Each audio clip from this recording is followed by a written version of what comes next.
Oscoda Township Planning Commission. I'd like to call this meeting to order, and Mr. Cleary has a flag for us, and we will stand and recite the Pledge of Allegiance.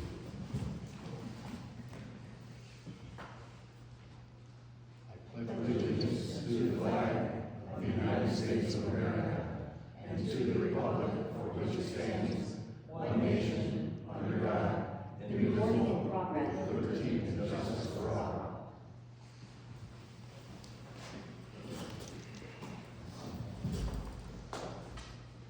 Thank you, Mr. Cleary, and Ms. Hopcroft, for letting me figure that out. I'd like to welcome all our guests today. We'd like to see people here, and we always love to see fresh faces, so welcome. Roll call, please. Mr. Taser. Present. Mr. Cleary. Present. Ms. Hopcroft. Present. Mr. Roselli. Here. Mr. Khan. Present. Mr. Anderson. Here.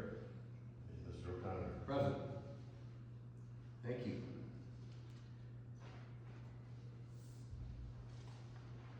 We would like to approve the minutes of our last meeting from September 3rd, 2024. Has everyone had a chance to look over and see that that is all in order? I'll make a motion to approve the minutes. I'll second that. We have a motion by Ms. Hopcroft with support by Mr. Cleary for approving the minutes of September 3rd. Roll call, please. Mr. Roselli. Yes. Mr. Khan. Yes. Mr. Anderson. Yes. Ms. Hopcroft. Yes. Mr. Cleary. Mr. Taser. Yes. Mr. O'Connor. Yes, motion passed. Our next item is today's agenda. Additions, corrections. Go ahead, Mr. I'd Cleary. like to make a addition to it. I think we need to make this a permanent addition to it. We need to have the time printed on our agendas. Okay. Go ahead, Mr. Cleary, I'm sorry for the interruption. I just want to make sure that we get the time on there, because I did go back and look for a couple, and there's a couple that do not have them on there. And I can read basically the meeting if you let. But I'd like it to reflect the same time that our public notice says, 6 p.m. here at Warrior Pavilion. That'd be the only change I have. Any other additions or corrections? Without any further additions or corrections, can I get a motion, please? So moved. I would make a motion that we accept tonight's agenda with the addition and correction that Mr. Cleary made. Support. Very good, thank you. We have a motion by Mr. Roselli and support by Mr. Connell to accept the minutes as written with the addition of the time. I'm sorry, thank you. Of agenda, yeah, with the addition of the time. Roll call, please. Mr. Cleary. Yes. Ms. Hopcroft. Yes. Mr. Khan. Yes. Mr. Roselli. Yes. Mr. Taser. Yes. Mr. Anderson. Yes. Mr. O'Connor. Yes, motion passed.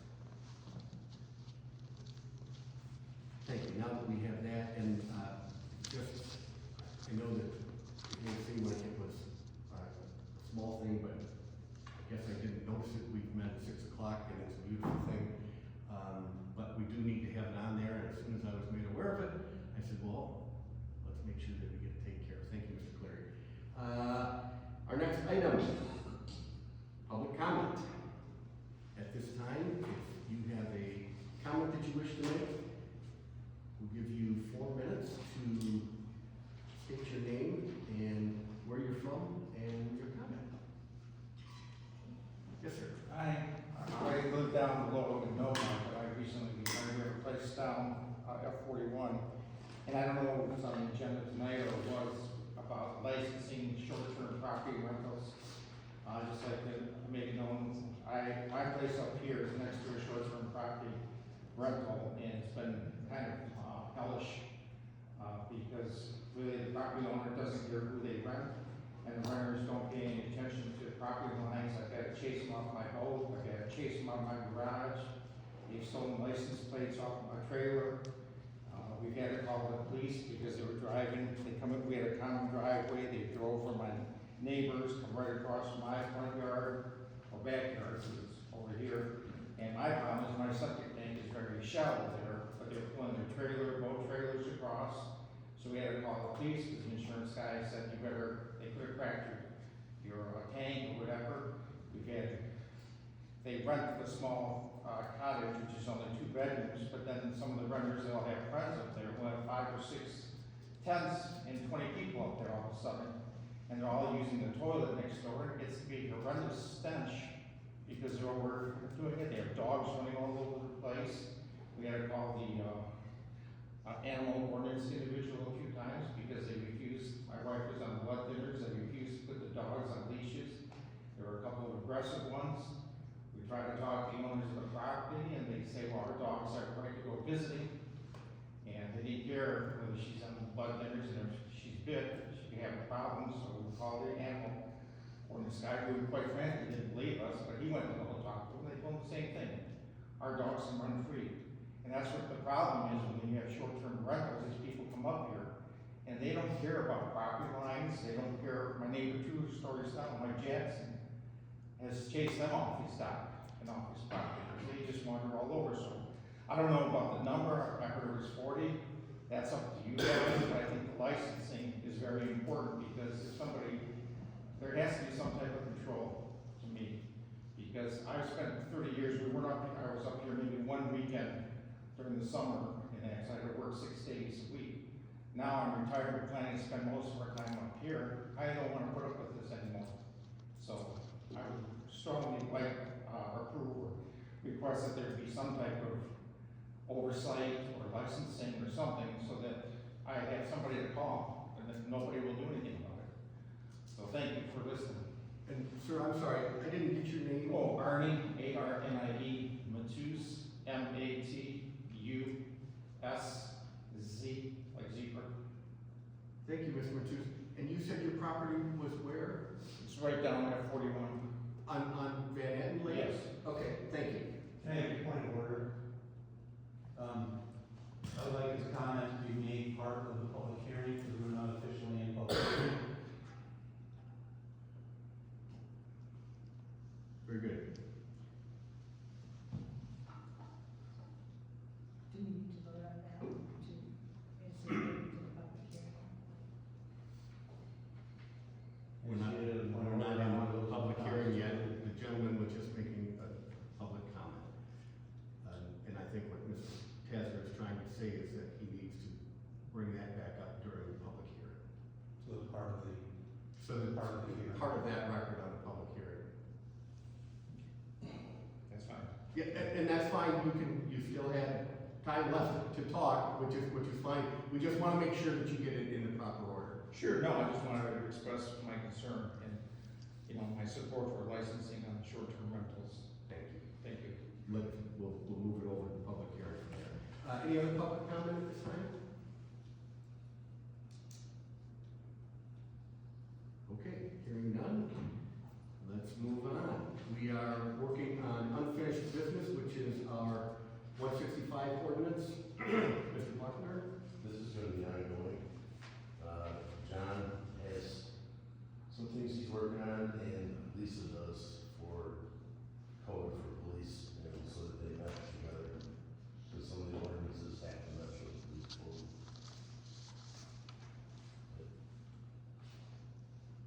Very good, thank you. New business. With the loss of our last member, we now have a position for the Secretary of the Planning Commission that we need to appoint. Do we have any nominations for secretary? Okay. Do we have any volunteers? I volunteer. Thank you, Mr. Khan. May I get somebody with a motion to? I'll support. Very good. We have a motion for a volunteer position. Mr. Khan for secretary and support from Mr. Kazzer. Can I have a roll call? Mr. Khan?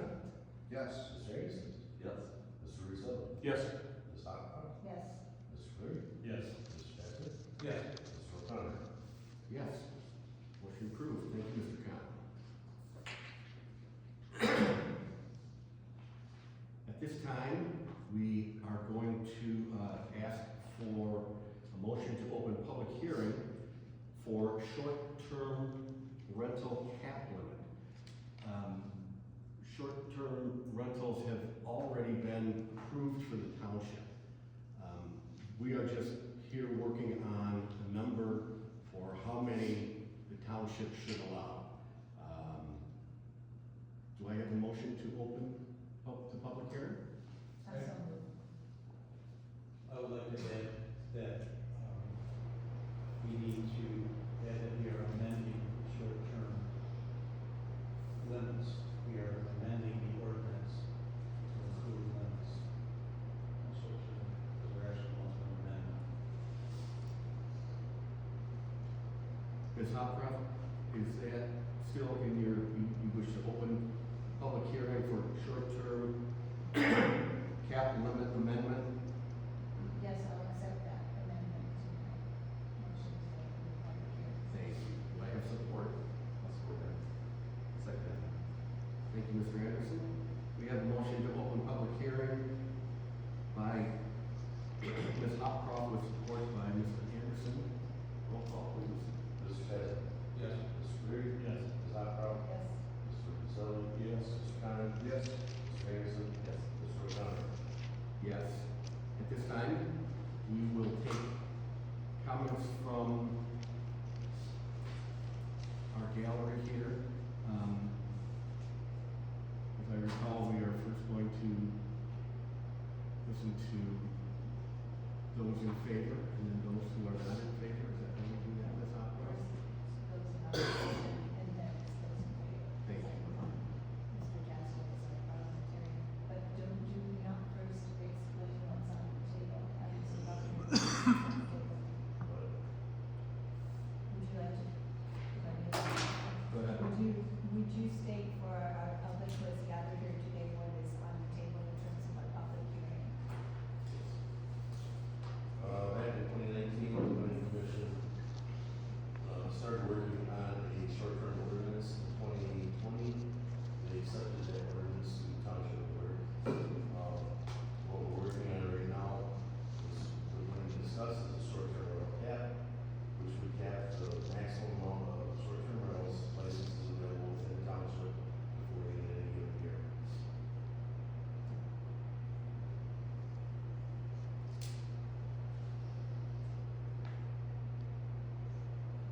Thank you. At this time, we'd like to hear those who are against having a cap on our short-term rentals. Would anyone like to start? You have 4 minutes.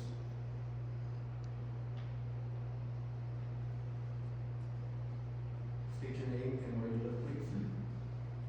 Belfora, and I'm here on behalf of the Oscoda community. And I guess we need an understanding of what you define as a short-term rental. How are you defining it, what constitutes it, and who needs to apply for these 40 that you will? The STRs would be, single-family residents. It doesn't include the resorts, and obviously not in the South Township. What about zoning? If you're zoned like RT, does that matter? No, Written in the ordinance itself, says where you can have short-term rentals.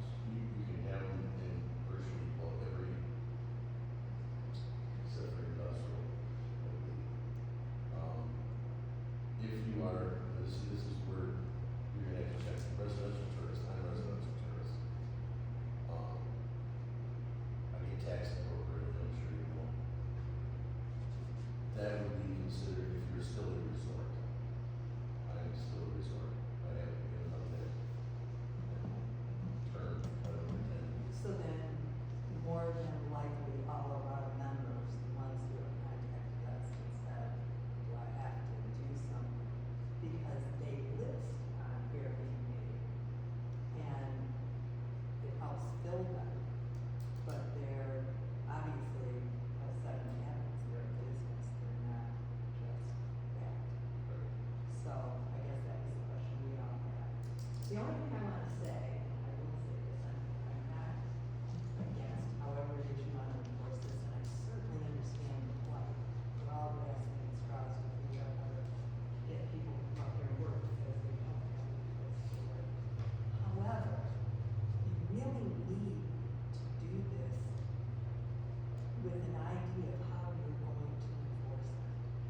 they could lose their license, though, give some regulatory, because right now, I mean, it's been held, basically. Oh, I empathize with you.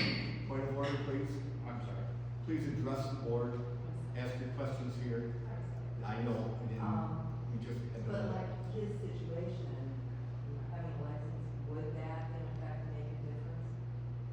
He just has an inappropriate host who doesn't allow things. I guess, don't create an issue where you made it so you can't enforce what you want to do because that's just kids. Thank you.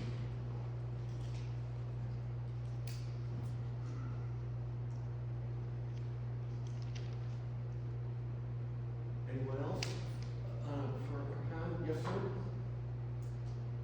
My name is Mark Whitehan. I'm sorry. Mark? Yep. And can you spell your last name for me, please? W-Y-G-A-N-T. And you live? Oscoda Township. Thank you. So. He's running for that service coach board. Full disclosure, I own, operated an Airbnb, short-term, whatever we're calling it today. But a couple things, in like no particular order here. I feel for the property owners that are next to some of the poorly run ones for sure. So just addressing that issue, like existing regulations can, be enhanced or enforced as they already are. They're supposed to be to solve those problems, right? Because the question I would ask in response to that is, what if it wasn't an Airbnb? What would we do as a township, or, what would we do? Surely long-term rentals and actual personal residences have the same issues, right? I also have long-term rentals. Some of the renters are way worse than any short-term rental I've ever had, causing problems for the neighbors that are next door, right? Some people who own their homes cause serious issues for the neighbors as well. So what would we do if it wasn't Airbnb? That would be a question I have. But a couple things. Tourism is vital to the local economy. I think everybody agrees with that. And I just did some quick math in the car on the way over here. I think we had a number of like 300 something that are Airbnb listed. Even if you take out some of the resorts or whatever, say you have 200. Say you have 150. And you limit it to 50 or 40, the number that we keep hearing thrown around. That's 100 that you're taking off. I can tell you for sure that they're all booked for 10 weeks in the summer. So just disregard the rest of the year. Those 10 weeks, let's say that family, that group of people spend $1,000 in our economy. You might be thinking, like, that's far-fetched, but it's not. And you do a couple canoe rentals, you do 2 dinners even, you do 1 coffee shop run and some groceries here in Oscoda, it's $1,000 you stay for a week. So you times that by 100 rentals, 10 weeks out of the year, it's $1 million. Poof, gone. What are you replacing that with? People, and again, this is no offense, but people that will use that house 1 weekend a summer for 30 years until they retire up here. So those are unintended consequences of putting a cap on it. In addition, supporting local property owners. So some of the property owners can only afford their home that they have, buy Airbnb it out. That's the truth. My situation is probably similar. I won't go into detail on that. But putting caps on there in a situation where maybe I can't get one of those permits, could have had me be forced out of a family home that's been here since the 60s, right? So there's unintended consequences there. As far as solving a housing shortage, which we didn't state why we brought up a limit here, why we're considering it, but that's what I've heard is because of a housing shortage problem, possibly solving that. I think we have to really think about the types of homes and types of places that are being rented out for Airbnbs. I think he mentioned he was on the lake. I don't mean to pick on that situation, but on the lake, mine is downtown on a lake, essentially. Those homes aren't starter homes. Those aren't the homes that the residents of Oscoda are typically in the market to buy. If you look, those homes stay on the market for quite a while until somebody from downstate or certain things like that happen where, they come in. Well, I'll address the board since I see a head nod over here. $300,000, $400,000 homes on lakes aren't entry-level homes solving the housing crisis in Oscoda, Michigan, right? We need workforce housing. I think everybody on board would agree with that. And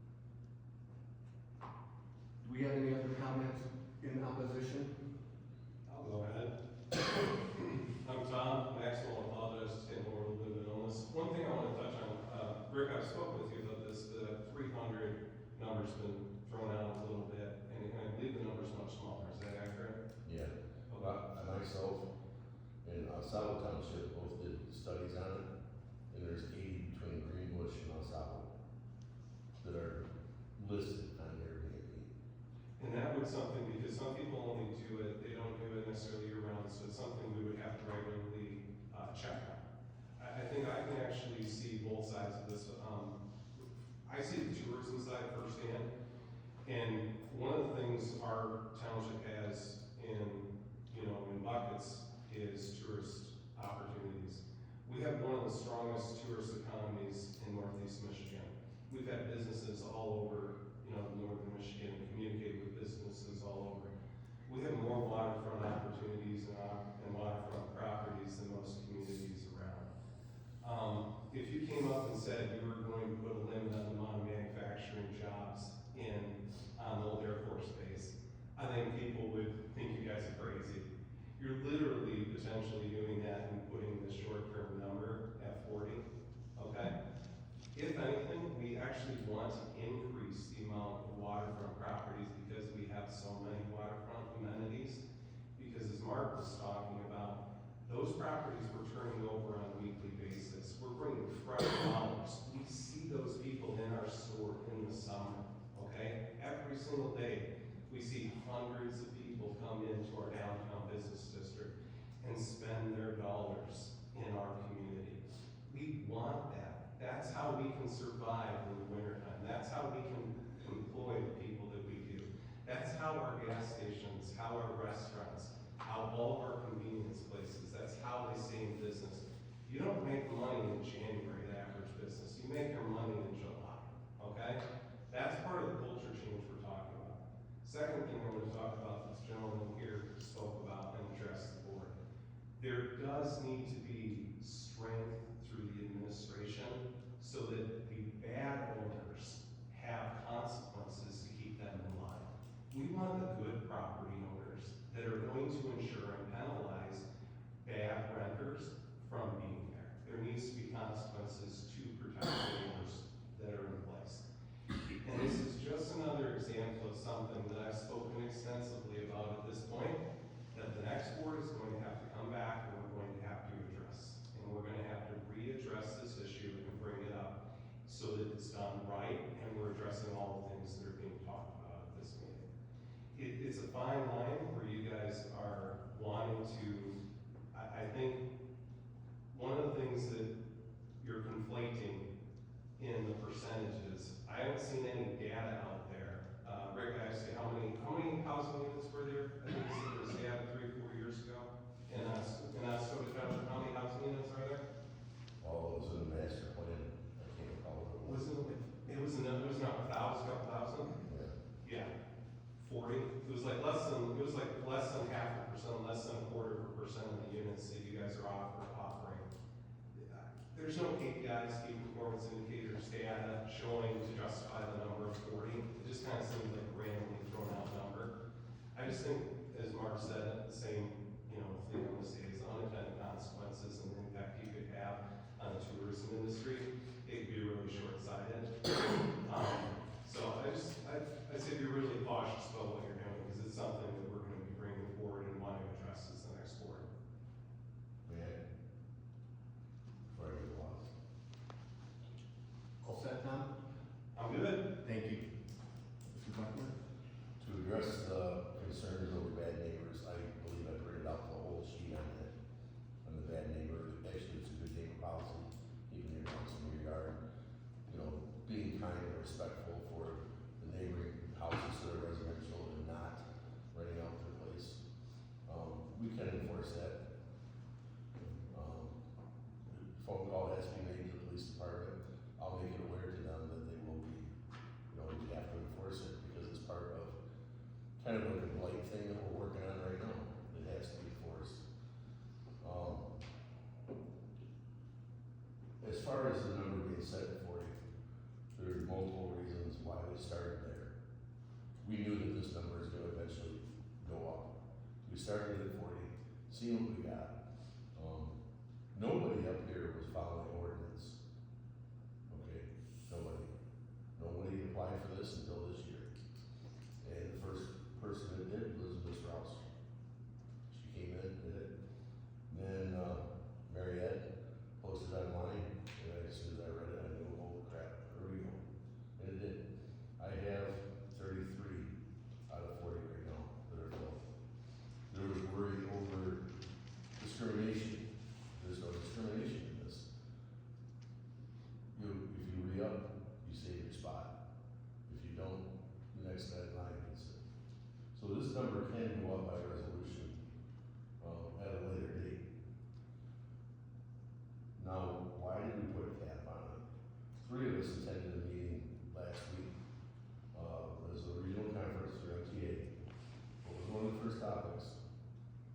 Short-term rental.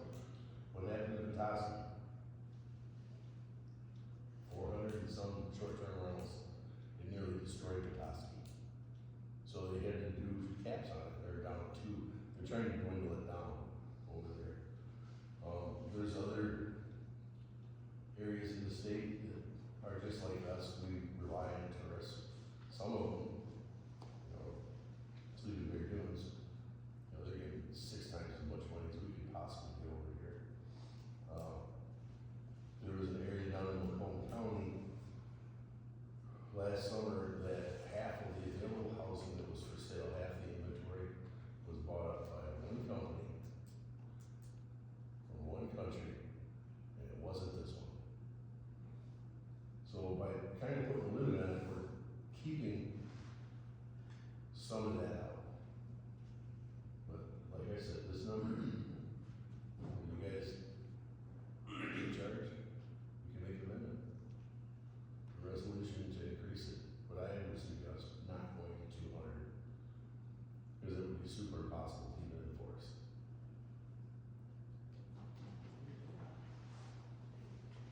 Do we have any more folks that want to speak in opposition? Are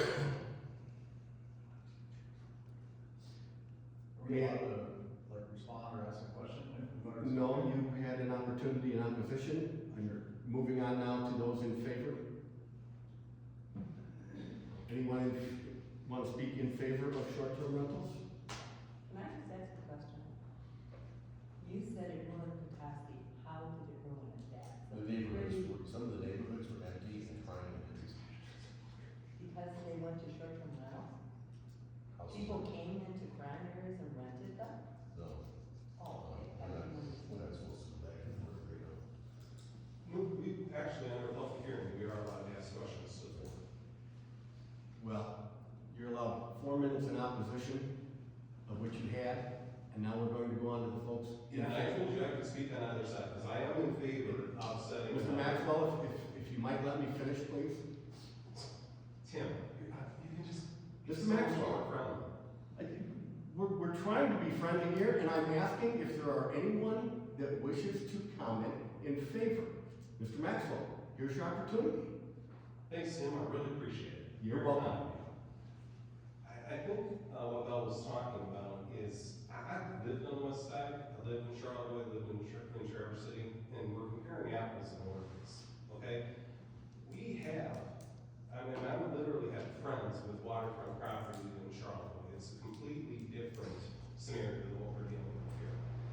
We have 2 beautiful inland lakes, we have 4 dams and ponds, we have the Sauk River, we have Lake Huron, and I understand what you're saying, but without actually seeing the data to see, hey, in Petoskey, they had this many thousand housing units, and this is the percentage that affected, and what the average price of the housing unit was, and applying that correctly to Oscoda, that's what I'm just saying, is if we can actually see the data to justify.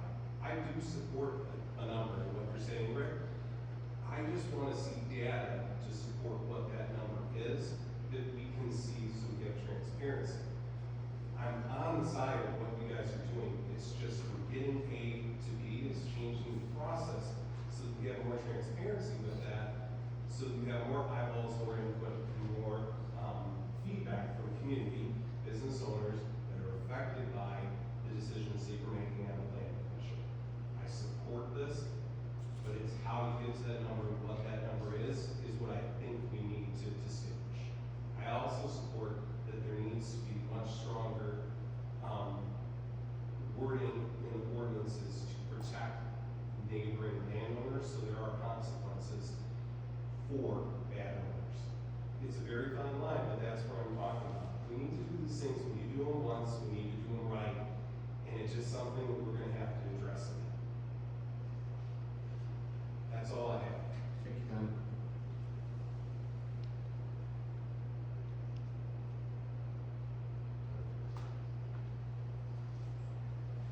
Hi, Devin Taylor, live in Oscoda Township. I'm a realtor with 45 North Real Estate. Looking at it from a homestead and a citizen and a realtor point of view, we do have a housing shortage here in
a new recruitment on their apprenticeship program for 3 or 4 months, and these people have nowhere to live. They're living in their cars.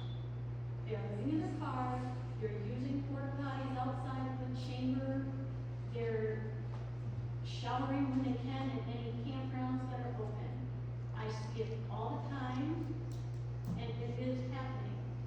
So 100 more, and these Airbnbs aren't lavish homes on the waterfront. They're 800 square foot homes that are tucked away in a subdivision, not in waterfront, not by a beach, not within 500 yards of the water. They are tucked in neighborhoods, and they are not always in the most optimum tourist spot, but somebody owns them and they want to Airbnb it. So with that being said, yes, they're property owners, but it sure would be great if we could fill those 100 homes with young families that are trying to start out a new life, maybe in a new town, or even kids who have lived here all of their lives but can't get their feet wet because we don't have the housing to supply them to start out a family or to start out a new life in their own hometown. So that's all I have to say about it. Thank you. More comments, Carl?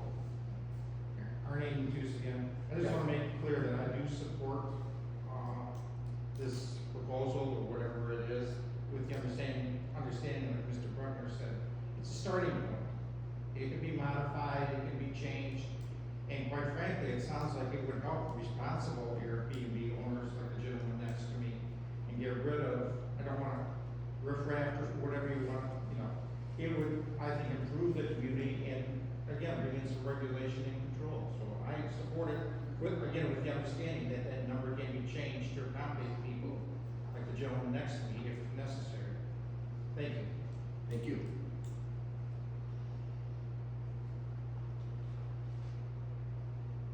Yes. I'll speak similar to Tom. I see both sides. I think first day I came in and spoke to you and registered my Airbnb, I told you you have a tough job right now because I can see both sides, right? 100%. So I'll share some things on why it makes sense for sure. However, some of the things that are being said are very big generalizations about where units are located and whether or not entry-level people in this program people for $16 an hour can afford any of the Airbnbs that would maybe go on the market, assuming that they limited to port. There's a ton of assumptions there. In addition to a very slippery slope, where does it stop? Do you limit certain property owners from having 20 long-term rentals that can pick and choose who they? Is this called order, is this in favor of, I'm not understanding of? Bob, it's in favor. People were directly addressing some of the items I said, but I will talk about in favor of limiting it to something other than unlimited, right? So that you don't have a toxic situation. I will second what Tom said though, is that you have to have data to pick a number. You can't just throw dart at the wall and say 40. What percentage does that represent of the actual total homes? It's a very, very good question, right? So you can't just throw dart at the wall.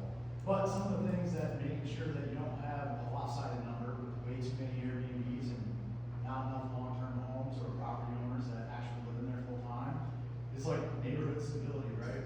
Kind of like what we're talking about. Transient people, including transient workforce, by the way, aren't as loyal, right? They don't understand the character of the township and the community. They don't take care of it as well. Things like that. So there is something to be said for that, making sure it's not unlimited.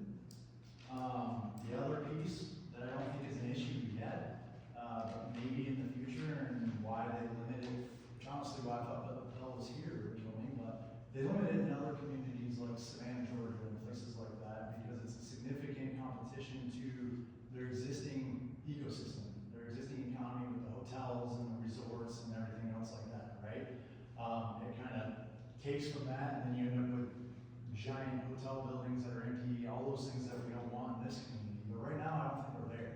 We have one new hotel that operates in Oscoda. Bell's former resort is the other big one that's in Oscoda Township, and outside of that, there's not an issue. Clientele are also somewhat different, I would think, you know, but that would be another reason, for making sure that we don't just make it unlimited in the community. But outside of that, I can't see very many reasons on why you mess with it. Thank you, Mark.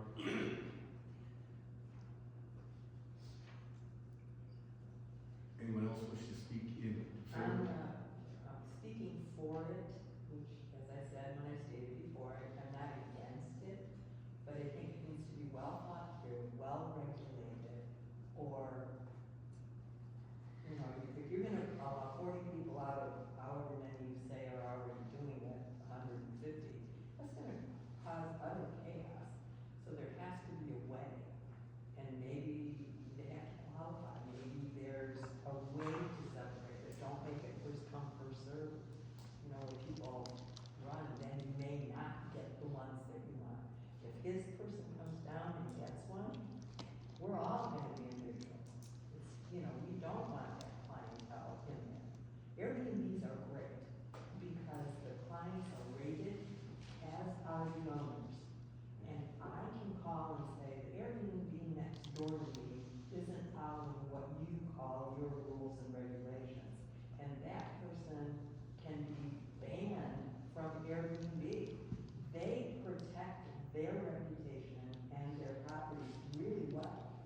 So these kinds of things don't happen with those. So regulation is good. We all kind of have what we want. And even though I think it's a good thing, I don't believe the peace. I believe the tourism piece. I believe we make lots more money off of those people walking around our community. And the majority of people that I know that do Airbnbs who are not innkeepers like we are, our groups, they wouldn't sell the house regardless. They inherited it from grandma, they're waiting their 20 years to move up here, and in the meantime, it's making money for them, and it's paying the taxes for it. And so I don't know that it would improve the housing market all that well. Thank you. Any other comments on Pro? Very good. Can I get a motion to close public hearing? And open deliberation? I'll move to close the public hearing and open deliberations. I'll second that. Thank you. We have a motion by Ms. Hopcroft to end public hearing and open deliberation on the CAP amendment, and support by Mr. Cleary. Roll call, please. Mr. Anderson? Yes. Mr. Russo? Yes. Mr. Conrad? Yes. Ms. Hopcroft? Yes. Mr. Chadwick? Yes. Mr. Cleary? Yes. Mr. O'Connor? Yes.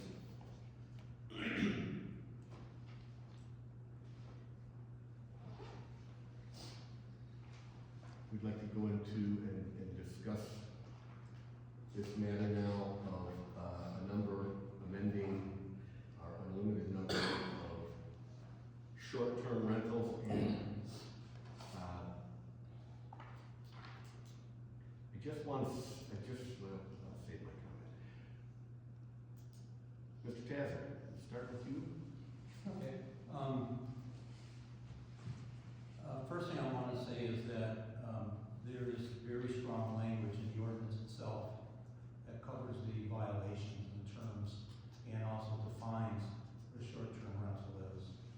So, you know, it's a three-strike rule, and, this involves court appearances and fines. And after the third strike, they are no longer allowed to,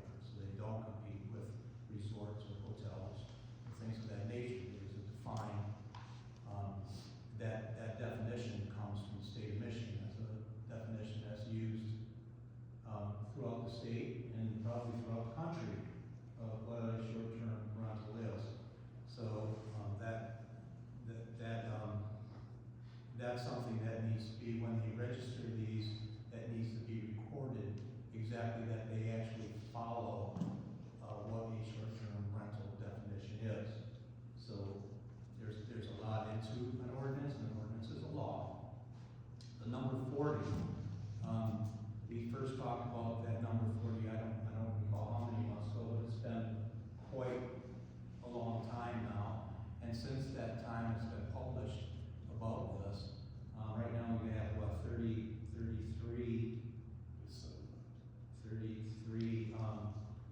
people that have registered them, so there's still 7 more out there that are still available, and nobody seems to care to wanna register their units, their short-term rental units. So, I'm absolutely, if we can come up with a different number, you can go to 50 or 60, you know, when we first brought this topic out, I was first opposed to doing that altogether. But, with all of the things that have been coming down the line,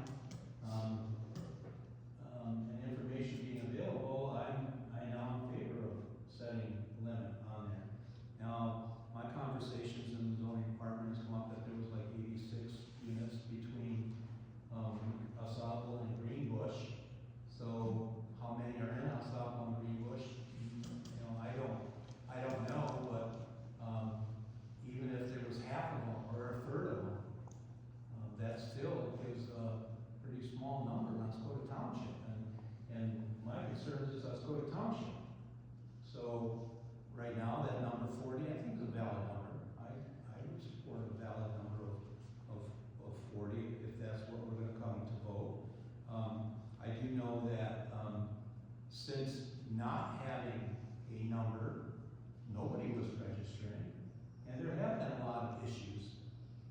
And, now that this is out there, if there's been violations of this ordinance, then let's have the chief to fix it. I mean, we're going through a whole thing right now on a lot of our ordinances about, you know, there's no sense in having an ordinance if you're not gonna have compliance or you're not gonna have enforcement. So, I think it goes hand in hand. I think the ordinance is very good. I think the term, how many, is very good. I think keeping track of it is a very good idea. And, I'm in favor of the 40 number right now, so unless somebody can come up with numbers that are different. Thank you. Mr. Anderson?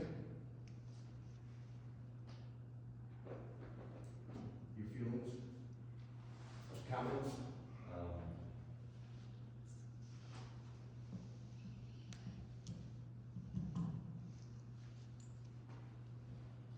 I see both sides of the situation, and it's, you know,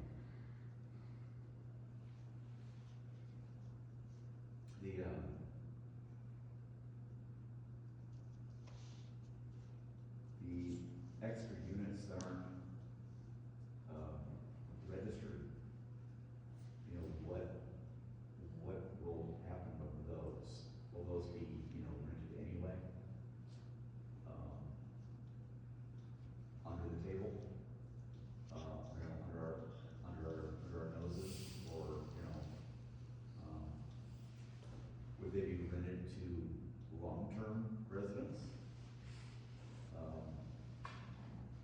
At a little bit lesser rate? I mean, who could afford $1,000 a week?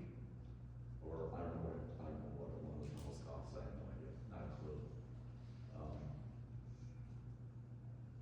So, yeah, I'm a little conflicted internally, so, but setting a number is, I don't know if 40 is right, but there has to be a limit at some point. That's where I'm at. Thank you, Mr. Anderson. Mr. Cleary? Well, I mean, it's publicly known that I'm opposed to this, and I want to clear up a couple of things that were stated in this, the public, hearing.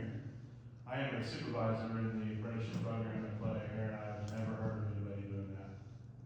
I feel like I know them pretty well. I work hand in hand with all of them, and I've never heard of somebody sleeping in a parking lot and going to the Porta John. I've never heard of it. The first thing I ask them is, do you have a place, we ask them, do you have a place to live, do you have transportation to work? Both answers are yes, and if they're having a problem finding a place, I hook them up with friends who I know who have long-term rentals, and very far between will they have some, but those long-term rental people still also have short-term rentals. So, and the amount of money they make is $17 an hour, and that's very public. But as far as I'm concerned, those short-term rentals, like, let's say, even off of the lake, are they winter ready? Are they not just shut down, are they insulated? Like, would they be fit to house somebody during the winters here? Like, that's another question. Do these people who have short-term rentals, they just shut them down for the winter and that's it? And when the summer comes for that 10 weeks or whatever, they open them back up. So, another reason I'm opposed to it is that, you know, say we have, let's just go with the number, we've been talking 80, 150, let's just say 80, we cap it at 40. That number needs to be flexible as soon as that 41st person comes in to get an application, in my eyes. Because that person pays non-homesteaded taxes. So to have an Airbnb here, because it's not their residential home, you're getting into people's livelihood and business, and that's where I have a big problem with this. I would almost like to see like an open enrollment. Like, let's make a big public stink about this and say, hey, if you wanna have an Airbnb, you need to follow our ordinances, you need to register at this date. And then let's find a real number. Let's stop messing around with a 40 number. Let's find a real number. Let's have an open enrollment of short-term rentals. If you have a short-term rental, you must register by December 31st of 2024. There's our number. And again, the number can fluctuate, whether, you know, places sell, like, people buy more places. And the main reason that I'm so against this number is that when we were talking about it months ago, we were comparing ourselves to Nashville and San Francisco. Like, I don't know where that even came in. Like, we're not San Francisco, we're not Nashville. Nashville is the fastest growing city in the United States. We're definitely not that. So, I have a hard time with this, for us saying 40, and as soon as that 41st person comes through, they can't apply, they can't get a license. Now, what are they gonna do? They're gonna rent the thing anyway. They're not gonna care about your ordinance, they're gonna rent the thing because they've got thousands of dollars wrapped up in this business that they're losing if they can't rent it.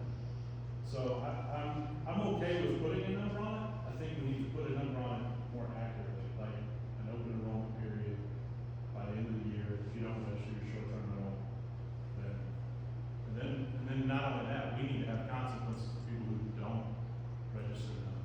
I agree 100%. Like, if we're gonna say this many, we better have a firm hand when people don't register. So I've been opposed for that number since we started. So. Thanks, Matt. Mr. Khan? Yes. So, I know I'm new to the board or the commission. I know that, I'm familiar with when at the first meeting, when the number 40 was brought up. I believe one of the members in the community had streamed it, and I'm grateful for that opportunity. My initial takeaway was I questioned the 40, similar to what people had mentioned, the support for it, where that number comes from, the purpose for it. I think supporting it with whatever data possible would be beneficial for something like this. A couple other concerns. So the licenses and permits are per property, correct? The permits are per property. So, you know, I'm not a short-term rental property owner. Say I am, I own, say, 8 short-term rental properties, and I am the first thing in the morning that picks up 8 of the 40 permits, right? So now I am entitled to 20% of all short-term rentals in the community. I think that could be we talked about unintended consequences. I think that could bring up an issue. I don't know if there's anybody like that out there in the short-term rental world. thought about it. I do believe that putting a cap on short-term rentals does not necessarily open up opportunities for, increased permanent housing in the area. You know, people want to rent or they don't want to rent the properties. I don't think implementing intervention strategies is an appropriate way of making that possible or forcing it one way or another. Is there a wait list? Is that how, I mean, obviously we're not there yet, but, so say someone gets, so say that we're maxed out at 40, somebody for whatever reason has their license or their permit revoked, it then goes to the next person in line, and then that would be, I mean, is that, or do we have that written in this, or is that? It's just a procedure that I follow. Okay. You know, I'm all about free market, I'm all about individual property ownership. You know, short-term rentals, they pay property taxes, somebody brought up the whole family inheritance thing, I thought that was pretty on point as well. I'm a big fan of the ordinance from registering or at least having an idea of what's going on in the community from a policing standpoint. I think that's very important. You know, nobody wants, I mean, those are some crazy stories and nobody would ever want that to be,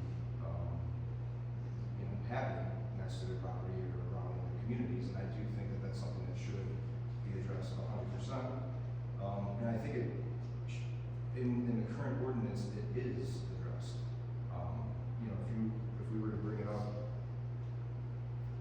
you know, the intent and purpose of the ordinance touches on that very thing, and I think that's the importance of the ordinance. What it doesn't touch on is the goal of putting a cap on short-term rentals. I don't see that in the intent and purpose or how a cap would address that. So that's, I believe, all I have to say. Thank you. Ms. Hopcroft? Well, thank you, Mr. Chairman. The function of having a number or a cap, as I see it, is to encourage registration. That's one possible function of having a number or a cap on it.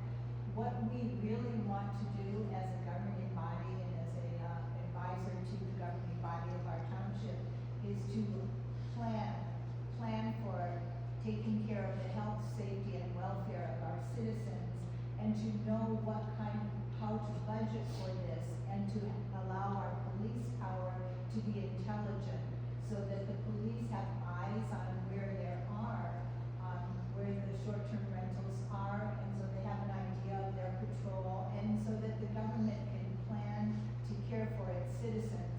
I don't see that it is an appropriate function of our board or the board of trustees to impede commerce or to inhibit freedom of association or freedom of enjoyment of one's property. So my understanding of the impetus for putting a number on it was to encourage people, because of the scarcity of the number of available licenses, to get in there and register. I see the merit in Mr. Cleary's suggestion to have open enrollment. We just need to have eyes on, as an advisor to our governing body, we need to have eyes on what's in our community so we can appropriately care for the community and be responsible in planning for making our master plan and in just incorporating the reality into our day-to-day. I don't personally favor the 40 cap. I more advocate the open enrollment. I think that's a brilliant idea. If we have to have a number, I would go closer to what we know exists, the 80 that we know is between Greenbush and Oscoda, or Osama. But it's the, but to support why we're here tonight and why we're looking at a cap is what we're not looking at so much as a cap or the scarcity. We're looking at how do we get registration in so we know what's going on in the community. Thank you, Mr. Chairman. Thank you, Ms. Hopcroft. Okay, Of course. I want to address the Matusas and say that, I feel for your situation, and that is, as Mr. Tassier already indicated, that is a matter that you can bring to law enforcement. It's not right. You don't need to endure a nuisance from your neighbor. It's against Oscoda's ordinances for you to for a nuisance to be, put upon you by your neighbor. They can't have their dogs, they can't run across, they can't trespass. There's laws and ordinances against all those things, so we just need to make it known and shout it out. I've had to report light, myself, took 3 reports, but it got handled, so hang in there. Thank you, Mr. Chairman. Mr. Ruselli. I have a couple questions first. Mr. Buckner, you said you went the MTA, they talked about Petoskey and having 400. Do you know what they're trying to reduce that number to? They reduced it down to like 287 right now, they plan on dropping it more. Okay. Because what they had was neighborhoods with nothing in it. It didn't have, when you have neighborhoods that people know there's nothing in it. And you got postings on your window, which we don't do here, that says, my house is empty. That's what you get. And maybe Mr. Taser or Mr. Buckner, again, for us newer people, where did the number 40 come from? Was there, I'm looking at it, I'm gonna use Petoskey again for an example. They're a town, city, 6, 8 times larger than Oscoda. And then you've got a number of 300, 280, 285 over there now, or 400. Where did the number 40, was it something that the planner came up with? That's kind of one of my questions. That's something this board came up with. It was, We had some input from, Becker Reader also, and from neighboring communities. So it wasn't something we just pulled out of the air. And we looked at it as a start. Tawas and Asawa, or not Asawa, Alpena, we looked at their numbers, they're not much higher than 40. Okay. And I am not for the cap of 40. I can say that right now, I never was, just when it started. Again, I believe there needs to be a way to enforce it. If you have a registered B&B, Airbnb, I don't have any, but they shouldn't have to put up with something like that. There needs to be enforcement of the rules, just like any other rules, speeding, whatever the case may be. That's all I have to say. Thank you, Mr. Ruselli. Well, we've certainly heard a lot from our audience, and we certainly appreciate that. And I do want to speak on behalf of the township to Arnie and his wife, and that is that, as Ms. Hopcroft said, I am ashamed if the police didn't help you. And I'm really, I guess I would like to know more about that, and it's not going to happen right here. With just the way the ordinance is written now, when someone registers their short-term rental, we keep using the term Airbnb, and we all know that that's a marketing thing, and it is very widespread. And what we're talking about in this township is small. And I'm not saying it's small for what we do, as Mr. Weigand brought up, and Mr. Maxwell brought up, is that we know we rent places out. Mr. Anderson, we know there's plenty of places being rented out because they're happening right under the zoning director's nose. And is it gonna continue to happen? Absolutely, it's always gonna happen. But we need to start somewhere, and this is where we're starting. Just to give you a brief on the ordinance. You call the police and there's a problem with a registered short-term rental.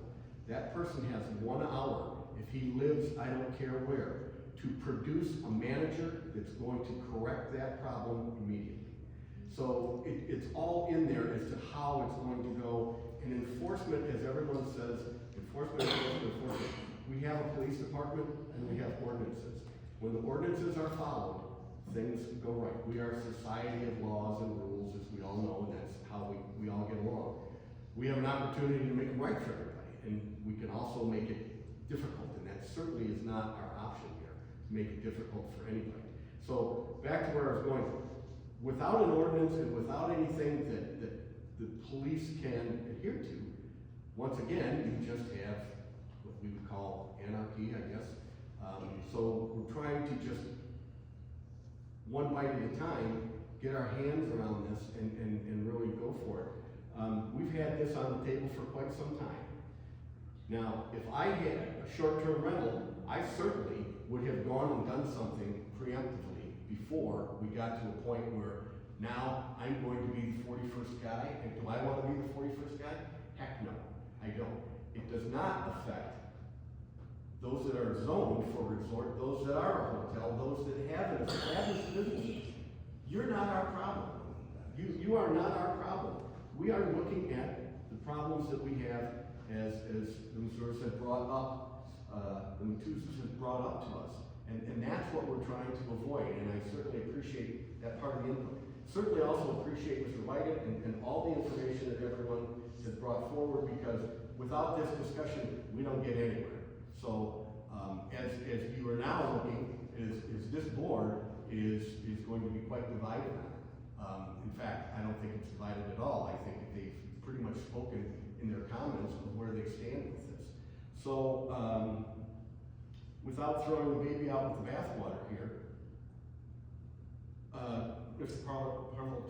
Parliamentarian, what can we do? Can we change this number? We can make a motion to put it any number you want. Okay, well, let's do this, so that we don't end up losing all of this valuable time and information that we've had here. Let's come up with a number that we can all live with, and put a motion out there, and just like anything, if they decide to change the speed limit back to 55, they'll change it back to 55. There's nothing we can do about that. So, can I get a motion for? First, you gotta close deliberations. Mr. Buckner, thank you. Mr. Buckner. I don't have to vote on this. Here. I hope you guys get something done. But this is what I find is totally ironic. Until we put a number on this, everybody sat on their thumbs. 5 years this ordinance has been in effect. Nobody applied for it at all. Nobody came in until that number hit paper. And then everyone went, oh shit. I better get in there and get mine. So basically what we have here is the people that did register after 5 years are the semi-honest people. Because we went through this whole process, or you guys did at some point, to create the original ordinance that said we have an ordinance for short-term rental, here's the fee, here's where you register. What we did. So now we have a little bit of what's going on out there. If you guys want to increase it, hey, that's fine. I can bring more paper. Doesn't bother me. Basically the same amount of time as it does 1 to 2. But at least we got a start. And there's gonna be people coming in here, or coming in my office, well, you guys said it was 40, I paid. And we never get that 40, or at least we go out there and not register. And you point them back to the ordinance and say you're supposed to be registered if you're doing small term, short-term rental. And boy, I tell you what, I've got some. That's my point exactly.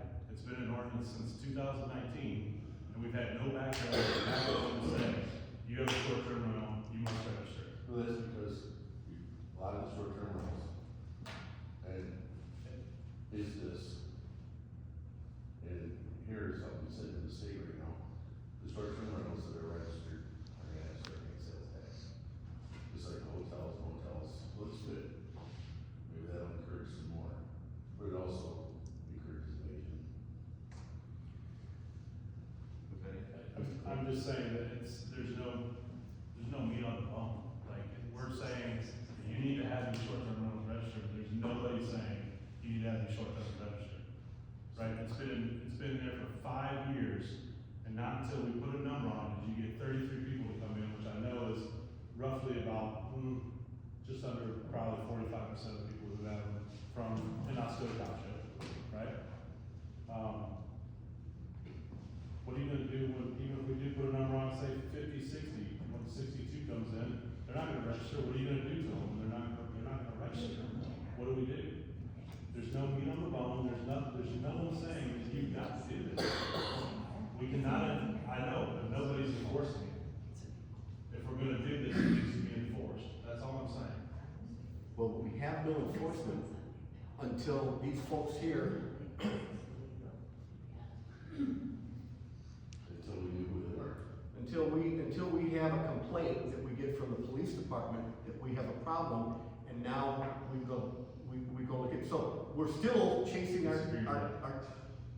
we're still chasing our tail. We're still not gonna get them to register. I disagree with that. I brought this up when we talked about this. You can go on VRBO, you can see the place. If you're from here, I can probably drive to every one of them that are here in Oscoda. So don't tell me we can't find out who they are. Let's see the car. Proactive. That's all I'm saying. Okay. You can find out if you want to. I found some of them, I looked at pictures, some addresses, typed in the address and BSNA, narrowed down the pictures that are on BSNA. I was trying, Are they registered? I don't know.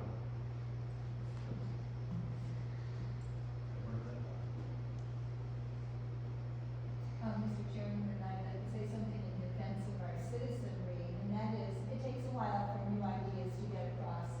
2019, that's still kind of new to some people. And just for the sake of the public, this ordinance in its full text is available by Googling. If you Google the Oscoda Charter Township Municipal Code, just Google Oscoda short-term rental, and you'll get it. It's section 10-241 of Division Article of our zoning code, which we fondly refer to as zoning code 165. So it's all available to read, and it's just ready to be enforced. And if I may, Mr. Chairman, about enforcement, enforcement is emerging. We have Mr. Buckner now, he's an enforcer, and he associates with the police department. It's, there wasn't as much enforcement in the past as we would have liked. We have a good system now, and it's emerging, so watch, it will get better. Mr. Chairman, you need a motion to, are we still in deliberations? Discussion? We're still in deliberations. No? Mr. Kavanaugh? So, an ordinance is a law. This board's responsibility is to amend or write or have public hearings and do all the things to, make recommendations to the board of trustees of what these ordinances are, and then the board of trustees votes on them. And 8 days later, that becomes law. Well, the ordinance has written into it violations and penalties. And that's been agreed to and approved by the board of trustees. Now, if we're not enforcing those rules of law, then that needs to be addressed. And right now, anybody who does not register is a violation of the provisions of this article or any other applicable state, federal article is a violation of the article. Each day the violation continues to constitute a separate violation. So they can be nailed every single day. And that's written in there. I don't know of any stronger language than you can have than that. It's considered a nuisance per se. That means civil infraction. And that means an immediate fine and a 14-day court appearance. So So there is teeth in this ordinance. Now, Mr. Buckner brought it to the attention that nobody's been registered. So the first time it was brought up, I myself said, I don't want a cap number on it, I wanna see it enforced. That's what we wrote the ordinance for. And that's the duty of this board, that's our statutory duties, is to make these type of ordinances with teeth in it, and then present that to the municipality for them to decide if they want it or not. And they did. What we're doing today is looking at putting a number on it, because apparently there needs to be a number on it. So the number came up, people started registering. Well, personally, I would like to see if there's 80 of them, I don't think that's a high number. Then have 80 of them. I mean, so far it's been going on for like 6 months now, and we got 33 of them registered. Everybody out there knows that we're talking about this today, it's been published several times. It's not true. I didn't even know about it. Yeah, it's been in the paper. Why? Not everybody agrees. Most We people talked about it, don't we read talked the about paper. it in a first and second read, and Hey, it was well, very, sorry. and then Oh, stop. we've had those conversations on this, committee has had this conversation on first and second reads. We put it out there, I'm speaking now, we put it out there as a first and second read for the public to know what we're doing here, and I don't know how else to address that. I mean, you can say the same thing about every single time that we meet, that somebody is not gonna get the message that what we're talking about. Every time you meet, you're not cutting people's legs off. I'm done. Comes back to the same thing. I mean, Bob, you make a great point, it's a great point, but the ordinance has teeth, and yet it has not been anything. Because there's nobody making the ordinance bite anybody. It could have all the teeth it wants, but until somebody does something about it, it's just paper, it's just written. We didn't know we had an ordinance, so I got a phone call today. Looked it up, on the old, so, it wasn't enforced, because somebody chose not to have them do it. I just need to know, people that short-term rentals, and month-to-month, long-term rentals. Yes. On the short-term rentals. They have, well, That's more fine, than yeah. one. I'm just wondering how many are on my list. You, You'd be surprised probably. that probably? Word of mouth is the word. It's reluctance to follow the law. Is what it is. Thank you, Mr. Chairman. I just want to clarify, so how does the enforcement process happen? Here's what I think. I think it's either complaint driven or Mr. Buckner happens to discover it. But otherwise, how does it get enforced? So those of us who know or see an Airbnb, we can inquire of Mr. Buckner, is it registered or is there a listing on the website somewhere that There's a somebody? listing on Excel spreadsheet. So we have to go through you to find out if something's registered. And this is to keep his place private. The only people that know that he has one are all the people in this room, and who rents from him. So if somebody wonders if a short-term rental is registered, they check with you. And then if it's not registered, then they can file a complaint. Here's one that isn't registered, and then you follow that up. Too many people are under the old impression that I'm anything are. But I got terms for that, that needs to be done. So, right, so just to clarify, it's complaint driven, but if you see one, you also write it up. It's not that you ignore it, but you don't go out door to door looking for it either. I mean, you can't, you're just one person. I mean, I went out on a complaint on Wentworth Road, and I stumbled on one. It has a nice cute little place out in the middle of the national forest. Perfect landing it up there. So what do you think I did? Contacted Perfect Landing. They're not gonna be in the short-term rentals anymore. They're not managing them. Thank you, Mr. Chairman. You're welcome. Can I ask that? Yes, go ahead, Ms. Anderson. What are penalties?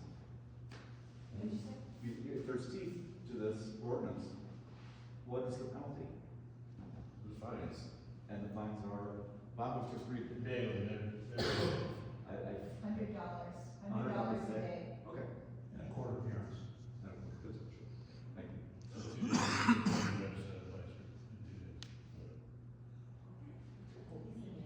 Any more deliberation at this time?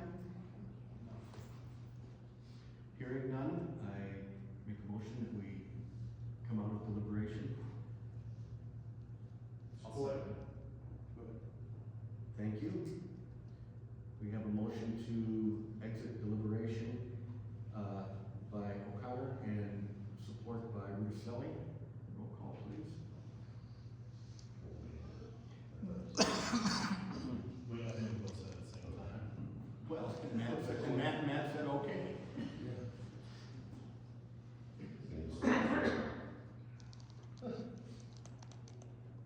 Okay. Mr. Chadwick? Yes.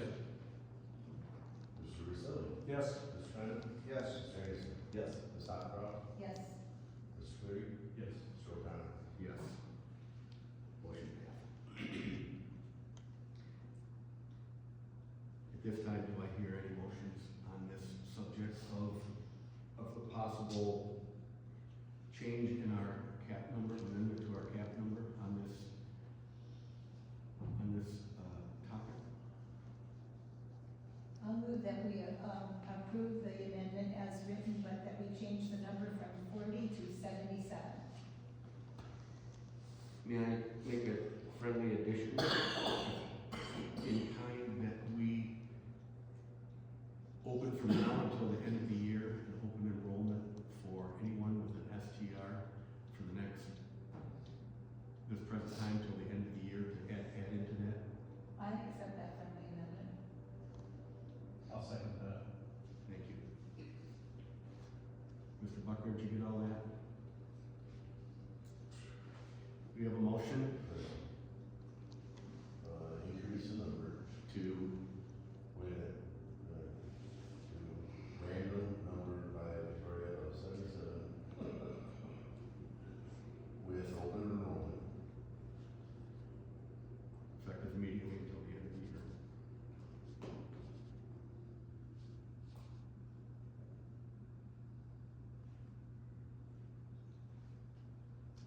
We have support by Mr. Cleary. And when you're ready, we'll take a roll call on that. Is there another deliberation? No, we have a motion and a second on the board. And we have support. Discussion, Mr. Anderson? No. Mr. Khan? On principle, how does anything from the 40 to the 77 change? Is my main question. Well,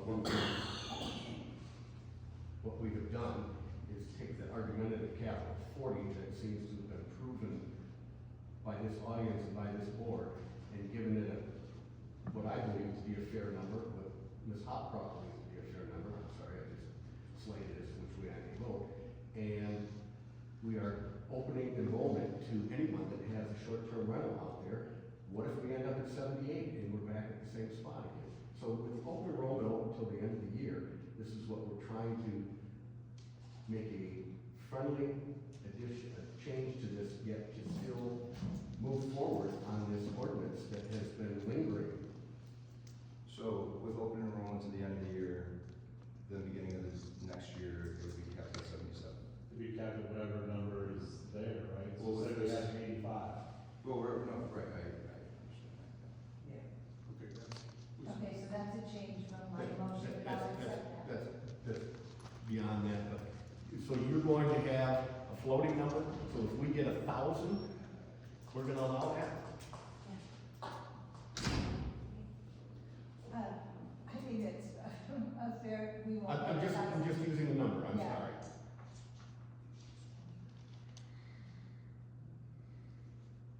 So the floating number, I'm sorry. Yeah, the floating Let's number. go to 80 that seemed to have been I the would- number that was kicked around between Greenbush and, So it's my motion, so I don't want 80. I want, 111 then. Mr. Cleary, you still support that? Absolutely. With the, Yes. Yes, all the change done was from 77 to 111.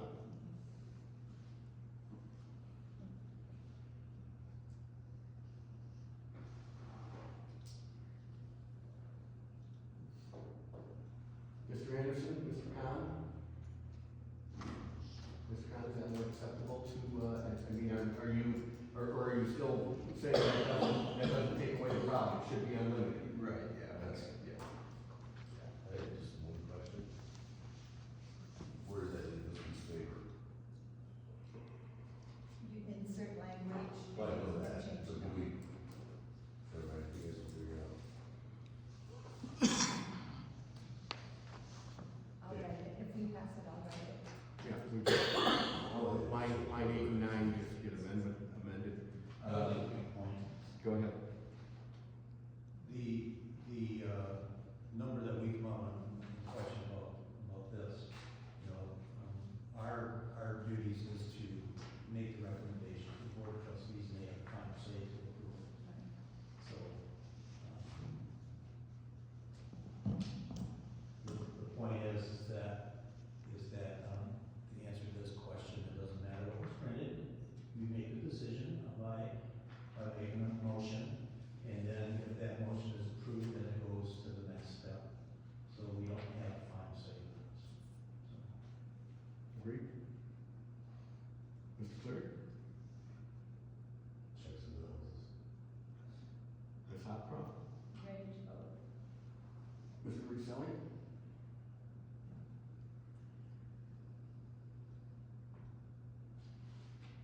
The only issue, one of the issues I see with this, just like Mr. Taser's indicated, the township has the final say on it, obviously. One of my concerns is we have open enrollment, which is a good thing. We need to get them enrolled so we can get it enforced. And if we go above that number, what did we just do here then anyway? Why should there be a number?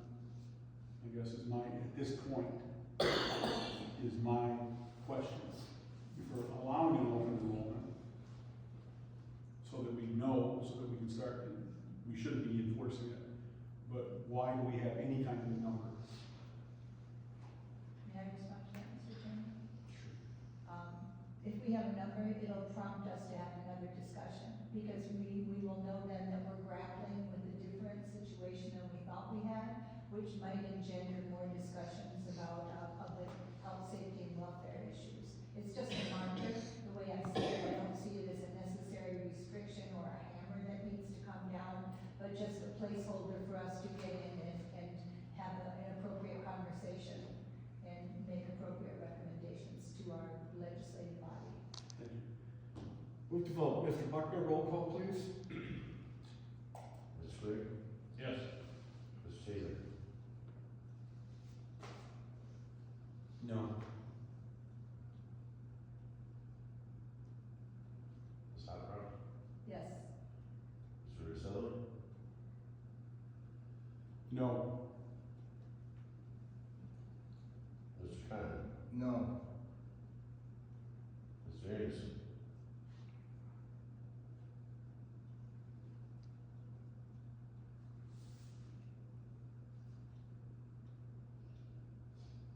No.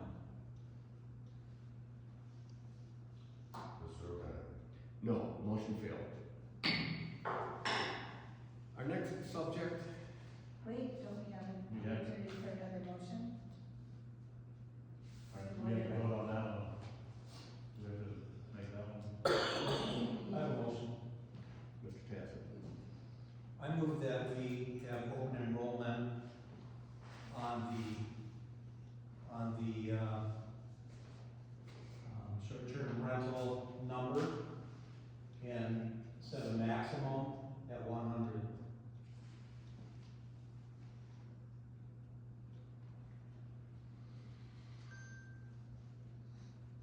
We have a motion by Mr. Tasser that we're changing that number from 40 to 100 and continuing with the open enrollment from now until the end of the year. Yes.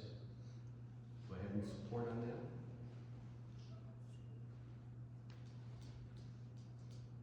I'll second that. Thank you, Mr. Anderson. Support by Mr. Anderson. Mr. Buckner, roll call, please.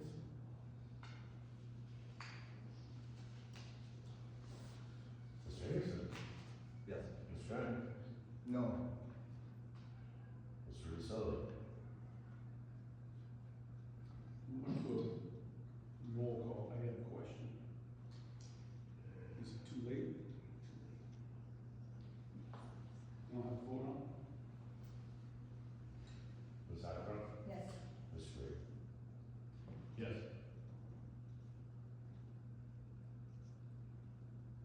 Mr. O'Connor? Mr. Kazakov. Will Mr. Taylor? Yes. No. No, Yes. Motion passed.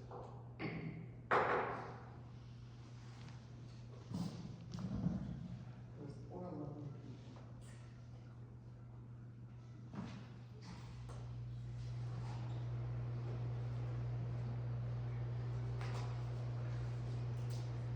I have a question. Did you guys just vote no on 111 enrollment? I voted no on the No, I know number. this, the people who changed it, yes, you, I mean, I'm sorry. I'm confused on what we voted for the first time. We changed number 11, the difference of 11, that's okay. I'm just making sure we were voting on. I wanted a maximum number, so it would be. You had a maximum number of 111 on it. No. That was the Yeah, motion, yeah. yes. Yeah. Okay, I was confused, I was confused. From my point, if I may, I voted no because I don't feel it should have any number at this point. Why the open enrollment? I'm for some type of number, but if we're gonna have an open enrollment, we're in the same boat, we get to 100. So, but I understood your point, so why I want the number. Moving down the column of new business, item 3, our annual meeting of the board on Monday, September 30th, 2024, right here at the Warrior Pavilion. Mr. Buckner, please. Well, the meeting of the board, the Township Board, EAC, and Planning Commission. They work really well.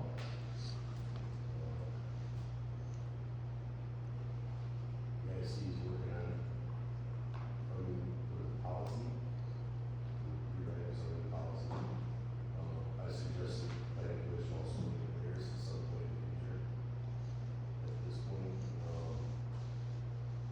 each of us gave a report on the various projects we were, gave my report on how many houses we built, the major projects, not including decks and whatnot.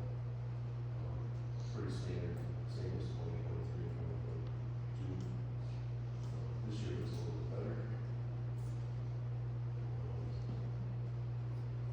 That's it for that. Thank you. Committee reports. We have a committee report from the Zoning Board of Appeals, Mr. Cleary. I've not been notified of any meetings, that's good, we're doing our job, so.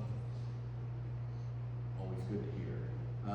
Report of the Township Board, Mr. Kazakov, please. The Township Board is holding 2 public hearings for the blight ordinance amendment and the accessory structure ordinance amendment. Will be coming out. Thank you. Report of Planning Commission Subcommittee. Thank you. Report of the Economic Improvement Committee. The Economic Improvement Committee met on 10/4 of 24. Chairman, Mr. Island, was absent, Vice President, or Vice Chair, Mr. Carmona was delayed and the meeting was begun by the Community Development Director. After the gallery had no public comment, the agenda was begun with reports by the OTB representative and Planning Commission representative and Arts and Placemaking Committee. Robin Savage of the Art and Placemaking Subcommittee gave an insightful report on the next plans for the committee. She also informed the EIC that there are openings on the committee for new members due to resignations. Community Development Director updated us on the changes to the bylaws that were sent to the Oscoda Township Board for approval. Consumer Power scheduled power outage for downtown on October 13th, 2024. In case any of you guys are involved in that you did not know about, get a hold of consumers and make sure you understand what's going on there. The new facade grant application was submitted by Zubeck Motors and approved and sent on to the Oscoda Township Board for final approval. Mrs. House is in contact with MEDC for grant monies available for this side of the state. There is a bucket of $4.5 million looking for projects to be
would second that for Mr. Anderson as well.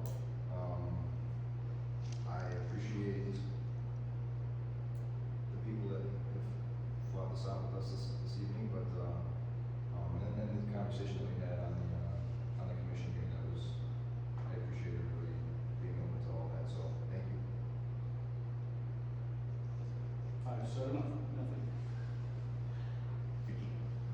I thank you to everyone who attended, we really appreciate your participation. It's democracy in action. Mr. Cleary? Yeah, thank you for coming out, thank you for voicing your concerns, they were heard. The only thing that I really have is, I was kind of upset about the annual meeting of the boards, that meeting being at 2 o'clock in the afternoon. I know that I work full time, and I know a few people on those boards are retired. I was actually looking forward to that meeting. I had just taken much time off with my dad for surgery yet, so I couldn't take more time off for that. And I just kind of, you know, 2 of those boards meet in the evening, and I just wish that we would have a little more say in the evening meeting over there for that meeting. Agreed. So, that's all. I mean, it's no big deal. I mean, if I had the time, I would have taken it off and been there, but there's situations like that, so. Mr. Cass?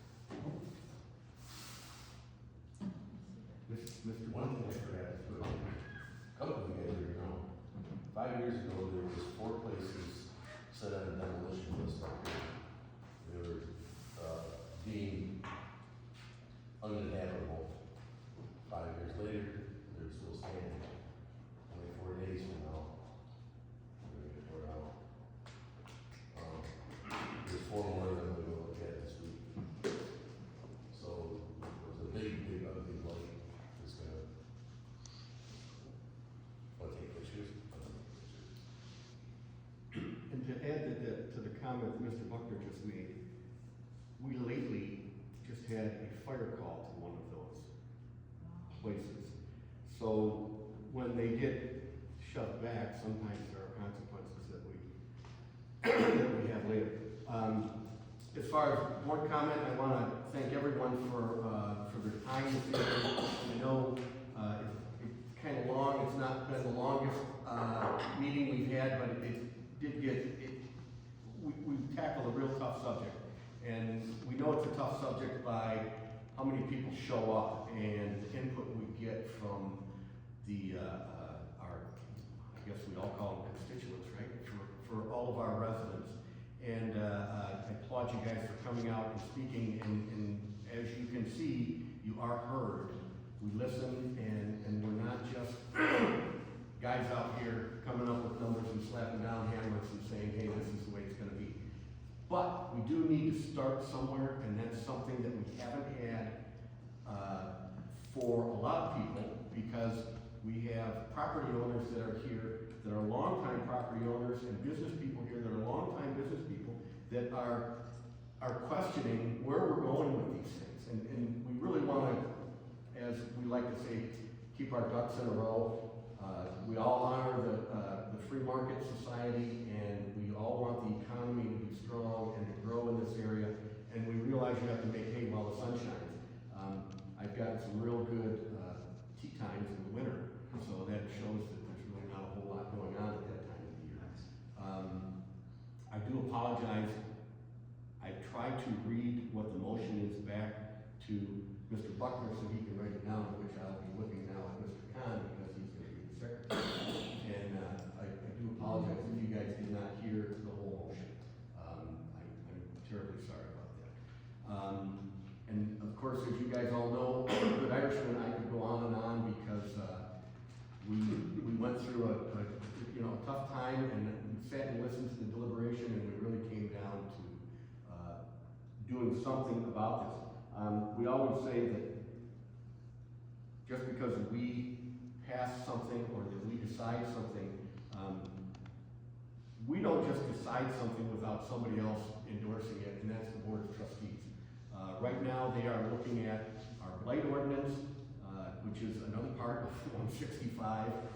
Unfortunately, it's a real thick ordinance, that 165. But we want to remind everyone that just because we haven't had a lot of teeth in our blight ordinance, and on the other hand, we're trying to entice developers to come in here, you don't have one without the other. Somebody doesn't come in and start developing in Oscoda Township that doesn't have a blight ordinance that can hold its own.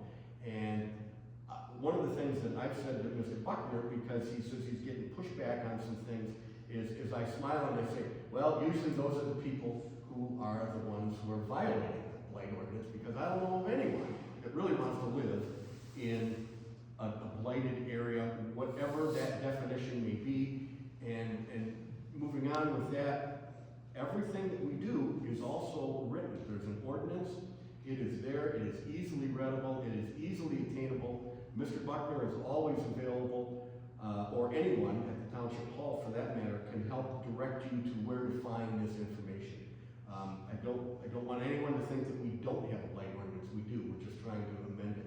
That we don't have short-term rental ordinances, because we do. We're just amending them and putting them into motion.